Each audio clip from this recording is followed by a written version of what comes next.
Hello বন্ধুরা, আপনাদের স্বাগত জানাই বাংলা মেডিসিন রিভিউ ইউটিউব চ্যানেলে।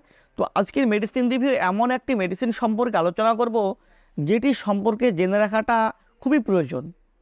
কেননা এই ট্যাবলেটটি ডাক্তারবাবু সচরাচর তিনাদের প্রেসক্রিপশানে প্রেসক্রাইব করে থাকেন।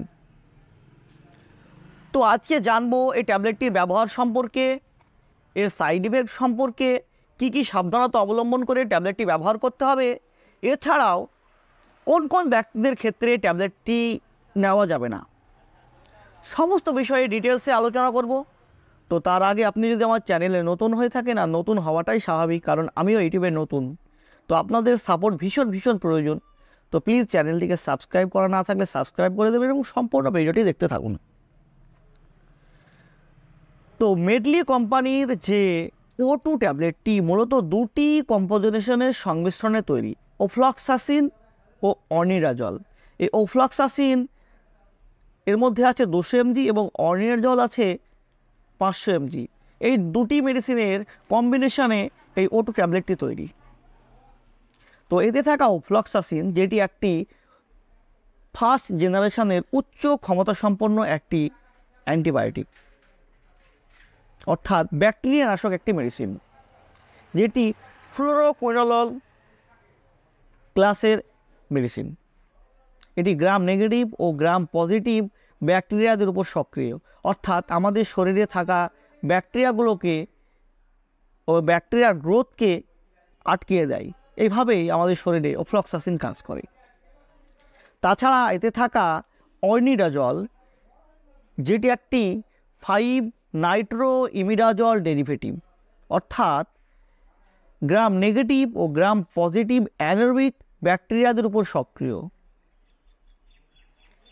এটি অ্যান্টিআমেবা হিস্টালাইটিকা, জিয়ার্ডিয়া ল্যাম্বোলিয়া, ট্রাইকোমোনাস স্পেসিস প্রভৃতি প্রোটোজোয়ার উপর এবং অ্যানারোবিক কক্কি, ক্লস্ট্রিডিয়াম স্পেসিস ও ভার্ডেনেলেরা ভ্যাজাইনালিস প্রভৃতি ব্যাকটেরিয়ার উপরে সক্রিয়, অর্থাৎ ব্যাকটেরিয়াদের ধ্বংস করে ফেলে। তো চলুন জেনে নিই এর ব্যবহার সম্পর্কে, কী কী ক্ষেত্রে এই ট্যাবলেটটি ব্যবহার করা যায়। তো এর বেসিক ইউজ বলতে গেলে ডায়রিয়া, অর্থাৎ অতিসার, ওয়াটারি ডায়রিয়া, লুজ মোশনে এই ট্যাবলেটটি ব্যবহার করা হয়ে থাকে। এছাড়াও ইউরিনারি ট্র্যাক্ট ইনফেকশন, অর্থাৎ মূত্রযন্ত্রের যে সংক্রমণ, সকল প্রকার মূত্রযন্ত্রের সংক্রমণে এই ট্যাবলেটটি ডাক্তারবাবুরা ব্যবহার করে থাকেন, অর্থাৎ পেশেন্টদের দিয়ে থাকেন। তাছাড়া ইনফেকশান অফ ইন্টেস্টাইন, অর্থাৎ আমাদের যে অন্ত্রের গলযোগ, অন্ত্রের সংক্রমণে এই ট্যাবলেটটি ডাক্তারবাবুরা প্রেসক্রাইব করে থাকেন। এছাড়াও gonorrhoea, infection of genital organ, respiratory tract infection, অর্থাৎ সকল প্রকার পুরানো এবং নতুন শ্বাসযন্ত্রের সংক্রমণেও এই ট্যাবলেটটির ব্যবহার করা হয়। তাছাড়া স্টমাক ইনফেকশান, অর্থাৎ আমাদের পেটের কোনো ইনফেকশানে এই ট্যাবলেটটি ব্যবহার করা হয়ে থাকে। এছাড়াও যেসব রোগে এই ট্যাবলেটটি ব্যবহার করা হয়ে থাকে, যেমন অ্যামিবায়াসিস, জিয়ার্ডিয়াসিস, ট্রাইকোমোনাসিস, ব্যাকটেরিয়াল ভ্যাজাইনোসিস ইনফেকশান, গাম, ডেন্টাল অ্যাবসেস, হেলিকোব্যাক্টর পাইলোরি যে ইনফেকশন, এক্ষেত্রেও এই ট্যাবলেটটি ব্যবহার করা হয়ে থাকে। অর্থাৎ এটি বিভিন্ন রকম প্রোটোজোয়া ও ব্যাকটেরিয়াল ইনফেকশানে এই ট্যাবলেটটি ব্যবহার করা হয়ে থাকে। তো ডোজ সম্পর্কে বলতে গেলে এটি প্রাপ্তবয়স্কদের ক্ষেত্রে ট্যাবলেটটি একটি করে সকালে একবার এবং রাত্রে একবার খাওয়ার পরে দেওয়া যায়।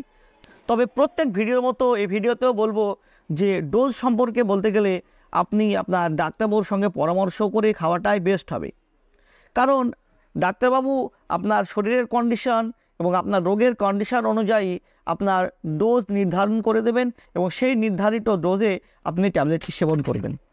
তো চলুন জেনে নিই এই সাইড ইফেক্ট সম্পর্কে, কী কী সাইড ইফেক্ট দেখা যায় এই ট্যাবলেটটি খেলে।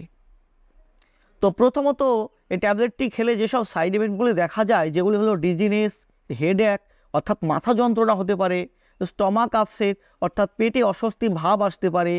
তাছাড়া লস অফ অ্যাপিটাইট অর্থাৎ ক্ষুধামন্দা, খিদে কমে যেতে পারে, ঠিকঠাক খিদে হয় না। তাছাড়া কনস্টিপেশন অর্থাৎ কোষ্ঠকাঠিন্য সমস্যা দেখা দিতে পারে। এছাড়াও এই ট্যাবলেটটি যদি আপনার শরীরে শ্যুট না করে, ডায়রিয়া না কমে বেড়ে যেতে পারে। তো এইসব সাইড এফেক্টগুলি সচরাচর দেখা দিয়ে থাকে। তো কোন কোন পেশেন্টদের ক্ষেত্রে এবং কোন কোন ব্যক্তিদের ক্ষেত্রে ট্যাবলেটটি দেওয়া যাবে না, যেমন প্রেগনেন্ট মহিলাদের ক্ষেত্রে অর্থাৎ গর্ভবতী মায়েদের ক্ষেত্রে ট্যাবলেটটি ব্যবহার করা যাবে না। এছাড়াও স্তনদানকারী মায়েদের ক্ষেত্রে এই ট্যাবলেটটি খুবই সাবধানতা সহকারে ব্যবহার করতে হবে এবং ডাক্তারবাবুর পরামর্শে। তো বন্ধুরা, এই ছিল O2 ট্যাবলেট সম্পর্কে অর্থাৎ ওফ্লক্সাসিন ও অর্নিডাজল ট্যাবলেট সম্পর্কে একটি ভিডিওটি যদি আপনাদের ভালো লেগে থাকে চ্যানেলটিকে সাবস্ক্রাইব করে দেবেন এবং লাইক দিতে ভুলবেন না। তো সুস্থ থাকবেন, ভালো থাকবেন, দেখা হবে আবার পরবর্তী ভিডিওতে। ধন্যবাদ।